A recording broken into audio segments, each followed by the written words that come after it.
Blog Talk Radio.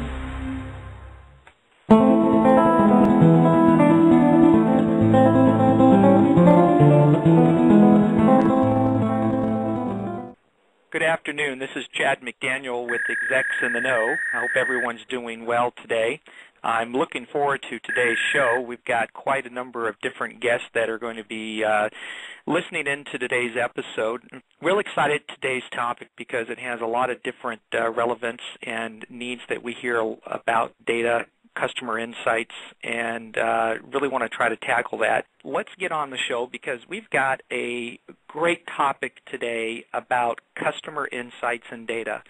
And we all know, I'm sure all of you would raise your hand now and say data is, we're all passionate, it's probably one of our biggest issues and challenges, and we all are consumed by it and challenged by it in so many different ways. Bob, Joanne, are you still there with me? We are here. Yes, we're here. Excellent. Well, I'm so glad you've taken some time. And I'm going to quickly introduce both of you. And what I'd like to do, and I do with all my show guests, is have you take a couple of minutes and just kind of give us a good understanding of a day in the life of what you've got responsibility and focus and insight towards. And then we're going to jump into the topic. For our listeners, Bob, I had a chance to meet you in Florida, I think. Actually, it was May 2011 at our Customer Response Summit, too, Bob. It was a pleasure to meet you and inspired by some of the conversations we had. And I know, Bob, you're an independent consultant with unique expertise and analytics and real-time business intelligence that helps kind of different enterprises achieve their objectives through kind of personalized conversations with their customers. Prior to that, Bob, I know you worked for Convergys, which is a very large known entity in the BPO call center contact outsourcing space. You were Director of Marketing for their Customer Interaction Technology Division, and a pleasure to have you, Bob. And I'm going to quickly just say about Joanne Paris. Joanne, I know you're the founder of the Paris Group, which is a consulting services in the areas of marketing, sales, and client engagement. Your specialty really has been customer experience management through the use of customer insights and real-time business intelligence solutions. So this is all very spot on to the conversation we're getting ready to have. Previously, again, Joanne was Vice President of Vertical Solutions Marketing at Convergys Corporation, and you were responsible, Joanne, for the solution strategy and marketing of Convergys' outsource agent and customer interaction technology solution across key vertical markets. I'm sure the two of you work together, but without further ado, Bob, Joanne, thank you for being here. And if you could just take a minute, Bob, we can start with you just to quickly introduce yourself, and then we'll go with Joanne and we'll get onto the show. Okay, Chad, super, thank you. Yeah, I have over 20 years of experience in B2B marketing, strategy, and product management, and I've helped startups grow from being tiny businesses into viable businesses and helped change the course of Fortune 500 companies with new strategies. In my most recent role at Convergys, I had the opportunity to become a subject matter expert in the area of multi-channel customer interactions enabled by real-time decisioning and how that technology can dramatically improve the customer experience while driving better revenue, better retention, and cost reduction for large enterprises. So it's really very similar to the topic that we're talking about today.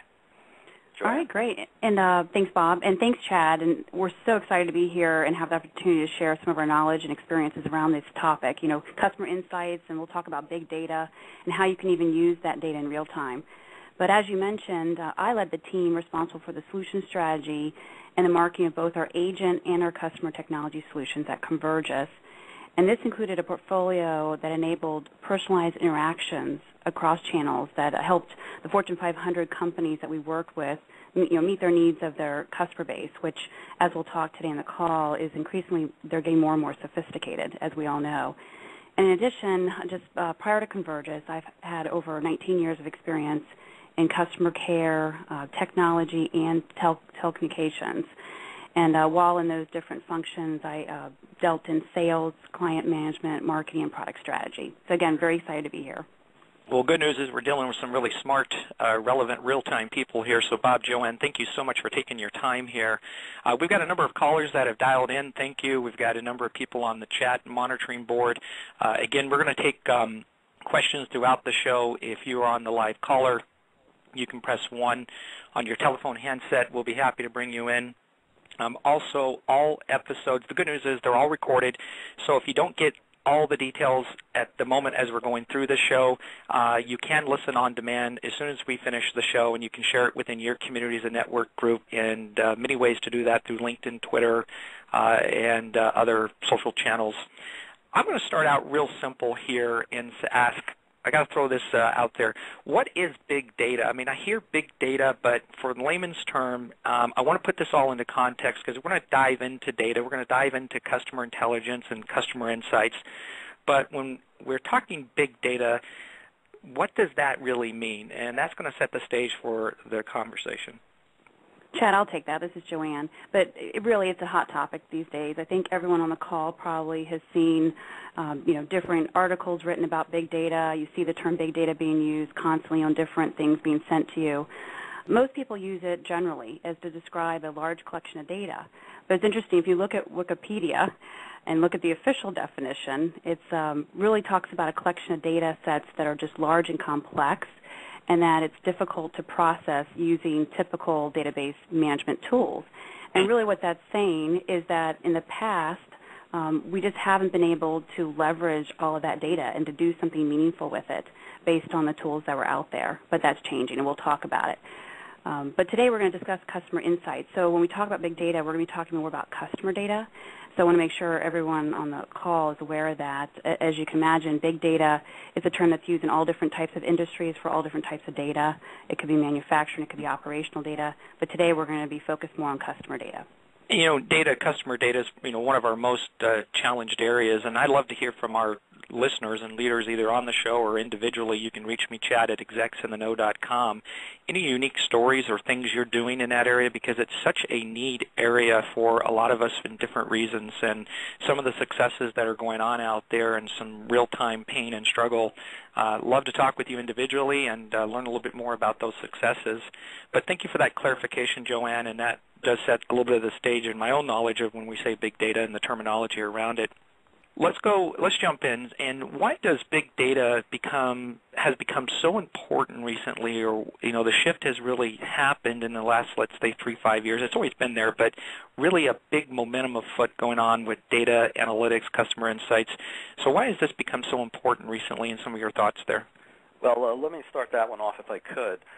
I think one of the reasons for the popularity of big data is that we're now realizing the latent value of customer data. There are now user-friendly tools that allow insights to be extracted from large bodies of customer data, and there are tools such as real-time decisioning platforms that allow the value of these insights to be operationalized when communicating with customers. That is, they essentially allow the conversation to be steered in real time. I think these tools could be said to essentially have created an evolution from an organizationally siloed approach, silos such as the CMO, the VP call center ops, the VP customer service, to a much more integrated approach to the customer. Historically, marketing might do a direct marketing campaign to the customer base via email to drive revenue, while the call center VP of operations was trying to reduce costs by containing customers in the IVR rather than transferring to agents, while the VP customer service is trying to improve customer sat in all channels, and they were working largely in isolation. But now, every customer interaction is an opportunity for all parts of the enterprise. With a unified customer view, what some people are calling a 360-degree customer view, with that kind of data combined with a more clearly articulated view of enterprise priorities regarding customer interactions, you can determine what is the best agenda to pursue with each customer, and then to proactively reach out to your customers or to engage them during those valuable moments when they reach out to you. You really get a win-win because you're able to balance customer needs with enterprise needs in a prescribed way. And that requires lots of customer data and some information about enterprise priorities. For example, a wireless telco subscriber calls in to enable roaming in Europe for an upcoming vacation. What else can you do with that customer while you have his attention?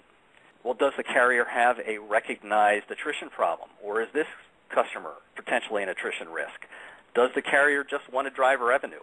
Is this customer a likely upsell candidate? And that customer might not be, but the customer might be in a bad mood. You'd never try to upsell somebody in that condition. Does the carrier just want to improve the customer experience? you really have to weigh these priorities with the characteristics of the customer and the nature of the call to determine